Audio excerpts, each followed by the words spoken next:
സ്നാനം സ്വീകരിച്ചത്, വലിയ മനുഷ്യനായപ്പോൾ യേശുവിനെ സ്നാനം സ്വീകരിച്ചത്. ഇങ്ങനെ നമ്മൾ തെറ്റിദ്ധരിപ്പിക്കുന്ന ഒരു കാര്യമുണ്ട്. ഇങ്ങനെയാണ് ചിന്തിച്ചത് ഞാൻ. യേശുവിന്റെ ജ്ഞാനസ്നാനം എന്തിനു വേണ്ടി? അതായത് യോഹന്നാൻ ഇങ്ങനെ പറയുന്നുണ്ട്, 1-6 യോഹന്നാൻ പറഞ്ഞു, ദൈവം അയച്ച 1:6 ഇങ്ങനെ പറഞ്ഞു, ദൈവം അയച്ച ഒരു മനുഷ്യനുണ്ടായിരുന്നു, അവന്റെ പേര് യോഹന്നാൻ എന്നാണ്. ഈ യോഹന്നാൻ സാക്ഷ്യപ്പെടുന്നത് ഇങ്ങനെയാണ്. 1-33 വാക്യം യോഹന്നാൻ സുവിശേഷമുണ്ട്.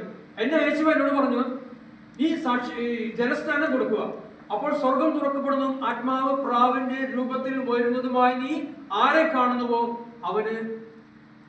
അവനാണ് അഗ്നിയാലും പരിശുദ്ധാത്മാവിനും സ്നാനം നൽകുന്നവൻ. അവന് ഇസ്രായേലിനെ വെളിപ്പെടുത്താൻ പറഞ്ഞുണ്ട്. അങ്ങനെ പറഞ്ഞപ്പോൾ ഈ 30 വയസ്സില് യേശു ജനിച്ചു വന്നപ്പോൾ യേശുവിന് ആ സമയത്ത് കൊടുത്തിരിക്കുന്നത് ജലസ്നാനം, നമ്മൾ ചെറിയ കുഞ്ഞായിരിക്കുമ്പോൾ ജലസ്നാനം എന്നതിനേക്കാൾ അഗ്നിയാലും പരിശുദ്ധാത്മാവിനും സ്നാനം കൊടുക്കുന്ന ദൈവത്തിന്റെ അരുളപ്പാടാണ് അവിടെ സ്നാപയോഹന്നാൻ നിർവഹിച്ചത്. ഒരുപാട് വിഷയത്തിനോട് ചിന്തിച്ചു പോകാനുണ്ട്, പെട്ടെന്ന് പോയി. പക്ഷെ ഞാൻ തിരിച്ച് എന്റെ അനുഭവത്തിലേക്ക് വരാണ്. എന്റെ മാതാപിതാക്കൾ ഞാൻ ചെറിയ കുഞ്ഞായിരിക്കുമ്പോൾ എനിക്ക് ജ്ഞാനസ്നാനം തന്നു, സഭയോട് ജ്ഞാനസ്നാനം തന്നു. അതെനിക്ക് ഓർമ്മയില്ലെങ്കിലും അങ്ങനെ എന്റെ മാതാപിതാക്കൾക്ക് ഒരു വിശ്വാസം ഉണ്ടായിരുന്നു. പുറപ്പാടിന്റെ പുസ്തകം പഴയ നിയമത്തിലുള്ള മോശയോട് നൽകപ്പെട്ടുള്ള ഒരു കൽപ്പനകൾ നൽകപ്പെട്ടിട്ടുണ്ട്, മാതാപിതാക്കളെ ബഹുമാനിക്കണം. ഞാൻ എന്റെ മാതാപിതാക്കളെ ബഹുമാനിച്ചു, സഭ പറയുന്നതനുസരിച്ച് ജീവിച്ചപ്പോൾ ക്രൈസ്തവ ജീവിതത്തിൽ നടന്നതിന്റെ ഫലമായിട്ട് പരിശുദ്ധാത്മാവിലുള്ള ഒരു ജീവിതം നയിക്കുവാൻ എനിക്ക് കഴിഞ്ഞ അടിസ്ഥാനത്തിലാണ് ഇവിടെ വന്ന് നിൽക്കുവാനും സഭയുടെ കൂടെ ആയിരിക്കുവാനും പ്രാർത്ഥന കൂട്ടായ്മയിലായിരിക്കാനും എനിക്ക് കഴിഞ്ഞത്. പക്ഷെ ഞാൻ കുഞ്ഞായിരിക്കുമ്പോൾ ആ ഒരു അതിന് തെറ്റുണ്ടോ എന്ന് ചിന്തിക്കുകയാണെങ്കിൽ എന്റെ മാതാപിതാക്കൾക്ക് ഒരു വിശ്വാസം ഉണ്ടായിരുന്നു, എന്റെ മക്കളെ വിശ്വാസത്താൽ ദൈവവിശ്വാസത്താൽ സഭയോട് കൂടിയ യോജിച്ച് വളർത്തുവാൻ സാധിക്കും എന്നുള്ള അവരുടെ വിശ്വാസമായിരുന്നു ആ സമയത്ത് എനിക്ക് കുഞ്ഞായിരിക്കുമ്പോൾ തന്നത്. അങ്ങനെ തന്നതിനെ മാതാപിതാക്കൾ പറയുന്നത് ബഹുമാനിച്ച് സ്നേഹിച്ച് അവരുടെ പറയുന്നതനുസരിച്ച് ദൈവകൽപ്പനകൾ അനുസരിച്ചുകൊണ്ട് മുന്നോട്ട് പോകുമ്പോഴാണ് നമ്മൾ ഒരു ദൈവമക്കളായിട്ട് വരുന്ന ഒരു ചിന്ത മാറിപ്പോയി. അങ്ങനെ ഒരു അനുഭവമാണ് എന്റെ മനസ്സിലൂടെ കടന്നത്. സഭയുടെ ശരീരത്തിലേക്ക് ചേർക്കപ്പെടുകയും സഭാദൗത്യത്തിൽ പങ്കുകാരാകുകയും ചെയ്യുന്നു. നാം കുഞ്ഞായിരിക്കുമ്പോൾ മാമോദീസയുടെ വീണ്ടും ജനിച്ചവരാണ്. ഇതിന് നമ്മൾ തെറ്റിദ്ധരിക്കപ്പെടുന്ന ഒരു സംഭവമുണ്ട്. മറ്റൊരു കാര്യം, അതായത് മാർക്കോസ് സുവിശേഷം 1:15 പറയുന്നത്, കാലം തികഞ്ഞു, ദേവരാജ്യം സമീപിച്ചിരിക്കുന്നു, അനുതപിച്ച് സുവിശേഷം വിശ്വസിക്കാൻ പറയുന്നുണ്ട്. മാനസാന്തരപ്പെടുവിൻ എന്ന് പറയുന്നുണ്ട്. മാനസാന്തരവും അനുതാപം എന്താണ് ഇതിനെ ചിന്തിപ്പോൾ? അനുതപിക്കുക എന്ന് പറഞ്ഞാൽ കൂടെ തപിക്കുക, താപം എന്ന് പറഞ്ഞ താപച്ചൂട് കൂടെ തപിക്കുക. വിശുദ്ധ കുർബാനയില് ഈ നമ്മൾ ആരാധനയ്ക്കൊക്കെ ഇത് കൊടുക്കുന്നുണ്ടായിരിക്കും, ഈ കുന്തിരിക്കം വിശു, ഈ കുന്തിരിക്കത്തിന് വിടുന്നതാണ്.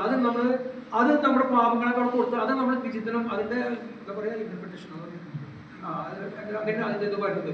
അപ്പോൾ അത് നോക്കിയിട്ട് നമ്മൾ മാനസാന്തരം പാപങ്ങളൊക്കെ കൊടുത്തിട്ട് അതിലൂടെ അനുതപിക്കുക, കൂടെ തപിക്കുക. ആ ചൂടിനോട് കൂടെ യേശുവോട് കൂടെ നമ്മൾ പാപത്തെ കുറിച്ച് കൊടുത്ത് അനുതപിക്കുക. അതാണ് അനുതാപം. ചെയ്തു പോയ പാപത്തെ കുറിച്ച് അനുദപിക്കുക. അതിന് നമ്മൾ സഭ തരുന്നത്. അതിനെ വിട്ടിട്ട് പറ്റിയില്ലെങ്കിൽ നമ്മൾ കുമ്പസാരത്തിലേക്ക് പോയിട്ട് ഒരു വിടുതൽ പ്രാപിക്കാൻ നമ്മൾ തയ്യാറാണ്. മാനസാന്തരം എന്ന് പറഞ്ഞാൽ ചെയ്തു പോയ തെറ്റിനെ കുറിച്ച് ഓർത്ത് അനുദപിച്ച് മേലിൽ ഞാൻ ആ പാപം ചെയ്യുകയില്ല എന്നുള്ള ഒരു ദൃഢമായ ഉറച്ച തീരുമാനം എടുക്കുന്നതാണ് മാനസാന്തര അനുഭവം. മാനസാന്തരം എന്ന് പറഞ്ഞാൽ അനുതാപം ഞാൻ കുറെ കാലം നടത്തിയിട്ടുണ്ട്. മാനസാന്തരത്തിലേക്ക് ഞാൻ കടന്നു വന്നുള്ളൂ എന്ന് ചോദിച്ചാൽ കടന്നു വന്നിട്ട് വീണ്ടും പാപത്തിലേക്ക് പോകുന്നൊരവസ്ഥയാണ്. പക്ഷെ അത് പാടില്ല, തെറ്റാണ്. നമുക്ക് ഉപസാരത്തിലൂടെയും ദൈവകാരുടെ പ്രവർത്തനത്തിലൂടെയൊക്കെ അതിനെ നേടിയെടുത്ത് നമുക്ക് ഓരോരുത്തർക്കും കഴിയണം എന്നതിനേക്കാൾ ഞാൻ കത്തോലിക്ക തിരുസഭയുടെ ശക്തമായിട്ട് മുന്നോട്ട് വരേണ്ടിയിരിക്കുന്നു എന്നുള്ള ചിന്തകളാണ് എന്റെ മനസ്സിലൂടെ കടന്നുപോയത്. മാമോദിസയുടെ നിന്നുള്ള പാപത്തിൽ നിന്നുള്ള മോചനം ഒരു ഹെഡിങ് അതിലുള്ളതാണ്. അതിന്റെ മാമോദിസയുടെ ലഭിക്കുന്ന കൃപാപരമായ മതമോചന ഗ്രന്ഥം ആദ്യം സൂചിപ്പിക്കുന്നത് പാപത്തിന്റെ അടിമത്തത്തിൽ നിന്നും വിമോചനം പ്രാപിച്ച് ജീവിതം എന്നാണ്. ആദത്തിന്റെ പാപമാകട്ടെ വ്യക്തിപരമായ പാപമാകട്ടെ പാപത്തിന്റെ അനന്തര ഫലങ്ങളോ നിലനിൽക്കുകയില്ല. മാമോദിസയുടെ എല്ലാ പാപങ്ങളും ക്ഷമിക്കപ്പെട്ടിരിക്കുന്നു. അതുപോലെ പാപത്തിന്റെ ശിക്ഷയും ഒഴിവാക്കപ്പെടുന്നു.